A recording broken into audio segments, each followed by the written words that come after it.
Le kiosque d'Europe 1 avec ses plumes, Marion Calais pour les régions, Jean-Philippe Ballas pour la presse internationale, Axel de Tarlet pour la une de l'Écho et Eva Rock qui regarde la télé. Bonjour à tous. On commence avec vos quotidiens nationaux. Évidemment, tous ou presque reviennent largement ce matin sur Michael Dos Santos, deuxième Français identifié parmi les bourreaux de Daesh, comme l'écrit en 20 minutes. Radical, l'opinion titre « L'école est finie », évaluation des élèves, recrutement, plan décrocheur. La ministre de l'Éducation nationale multiplie les annonces. Des mesures cosmétiques pour un système à la dérive, juge sévèrement le quotidien. L'Humanité de son côté s'inquiète du projet de loi Macron qu'il s'est procuré.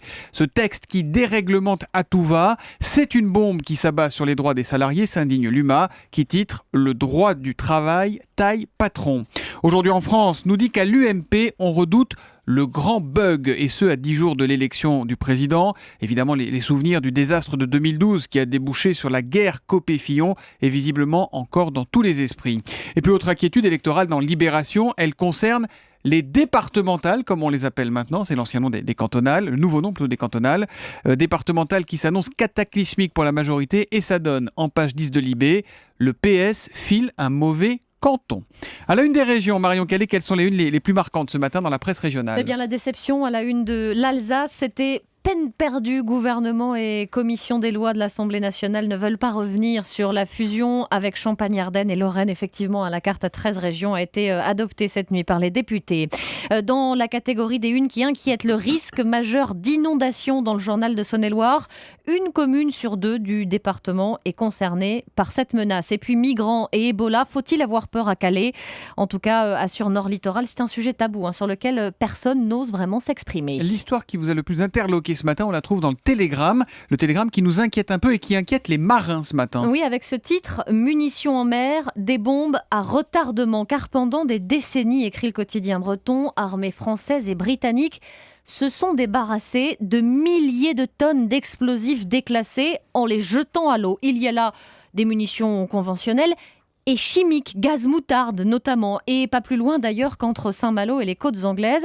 Le problème, c'est que là où on pensait que l'eau ferait barrière, eh bien aujourd'hui, non, ça ne noie pas tout ça, ça n'est pas non plus recouvert par le sol ou le sable au fond de la mer. Le problème, c'est que les chaluts aujourd'hui des bateaux, des marins pêcheurs remontent ces engins à la surface. En 2007, rappelle le Télégramme, un navire a ainsi trouvé dans ses filets 3 gros obus de plus de 100 kilos. Ils peuvent exploser, ils sont explosifs encore ? Alors, ils peuvent être explosifs, c'est ce que d'ailleurs veulent rappeler les autorités. Attention, ces engins peuvent toujours être dangereux. Il faut donc les signaler. Il faut aussi s'éloigner des autres bateaux, au cas où, on ne sait jamais. Et une association, Robin des Bois, plaide pour un inventaire systématique des sites. Elle évoque une situation critique, car ces bombes, en plus d'être dangereuses, rejettent quantité de polluants en se dégradant. C'est donc à lire dans le Télégramme ce matin. La presse internationale avec Jean-Philippe Ballas. Jean-Philippe, on va aux États-Unis avec une star accusé d'être un violeur en série. Ouais, vous connaissez tous Bill Cosby, créateur du Cosby Show, série mondialement connue, les aventures d'une famille noire américaine, c'était dans les années 80.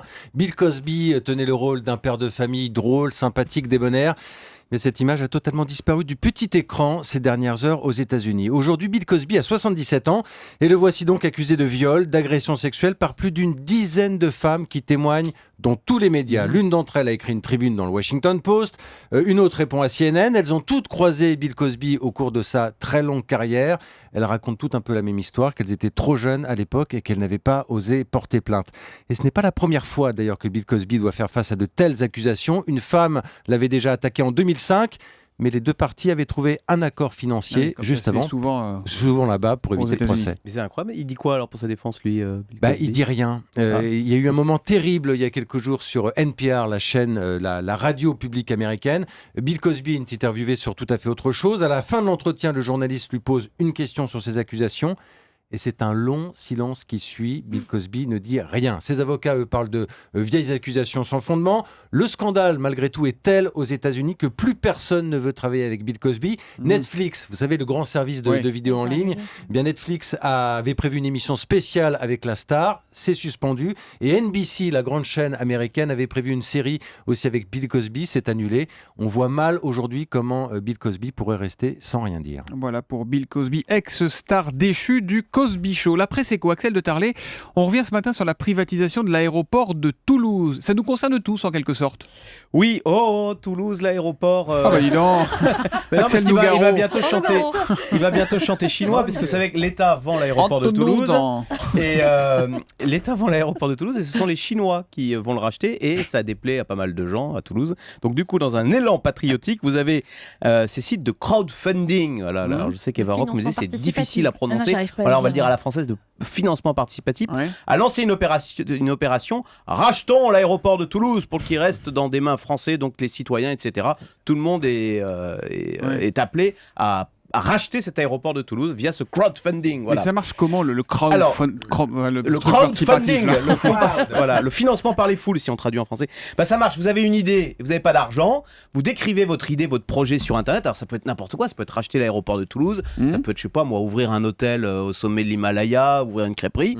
Et puis en face, vous avez des internautes qui, eux, ont de l'argent, ils disent tiens, c'est sympa d'ouvrir une crêperie à l'Himalaya. Et donc ils vont participer, ils vont apporter 10, 20, 30, 100 euros à votre projet. Mais Voilà. on reçoit quoi en échange? Alors en échange, il y a plusieurs formules. Soit on vous rembourse une fois que c'est monté, soit vous êtes intéressé aux bénéfices, soit on vous donne des crêpes. Il y en a qui payent en nature, on vous invite un week-end, etc.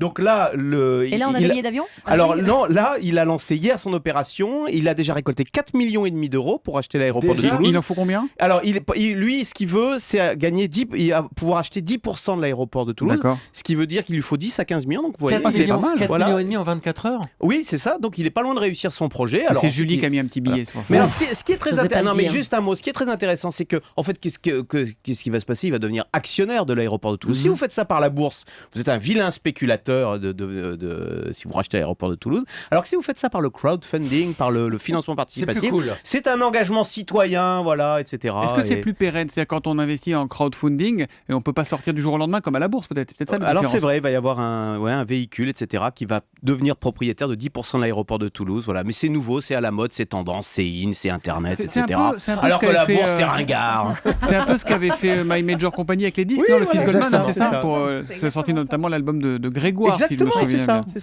Merci Axel de Tarlet. Je vous en On prie. va au cirque à présent, sans transition évidemment. Une saison au cirque, Eva Rock, c'est ce que vous nous conseillez de regarder à 18h25 en access prime time, comme on dit, et c'est sur France 4. Ouais, c'est tous les jours. Et voilà, imaginez, vous avez l'odeur de la sciure, le bruit d'un fouet devant un tigre, un vrai, pas le chat de la semaine dernière, la sensation de peur quand Vous les faisiez acrobates moins la maline quand s'élancent. vous aviez peur en Seine-et-Marne la semaine Oui, dernière. c'est ça, hein. bien Ouais, sûr. ouais. La sensation de peur quand les acrobates s'élancent dans le vide sous nos yeux d'enfants, c'est tout ça le cirque. Et c'est donc cette série documentaire un peu télé-réalité de 26 minutes tous les soirs.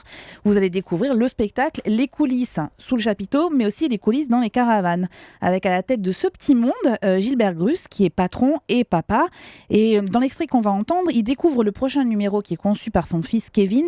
Et le garçon n'est pas très rassuré quand il s'agit d'entendre la sentence paternelle. Dans l'ensemble, tout est bien, mais il y a des petites choses à retirer, quoi. Qui sont en trop, quoi. Pour que les choses fortes ressortent mieux, quoi. T'inquiète pas, les planches, je vais les faire plus droites que Je là. m'en doute, ouais. Je le sens, en plus, je sens que ça commence à Faut descendre. juste remonter les fesses, c'est tout. Voilà, faut remonter les fesses pour faire la planche. Et alors, vous allez voir de la ménagerie au gradin en passant par l'école de cirque. C'est toujours la même passion et alors à tous les âges. Regardez. Il y a mon frère qui est en dessous, il y a moi qui est en haut, et puis moi je la fais sauter. Je fais un tour et après je reviens assis. Mais c'est trop drôle et c'est trop cool. Bravo Alex! C'est mon héros préféré. C'est chouette les coulisses du cirque Ils comme sont ça, trop non? mignons. Ouais, c'est bien. super sympa. Alors, deux bémols quand même. C'est un format de télé-réalité, donc il y a beaucoup de pathos qui est parfois souvent inutile. Et puis surtout, moi, ce qui m'étonne, c'est qu'il y a quand même un caractère publicitaire parce que la série, elle suit le même cirque pendant 2 mois. C'est-à-dire pendant 2 mois, tous les soirs, vous allez avoir les coulisses du même cirque.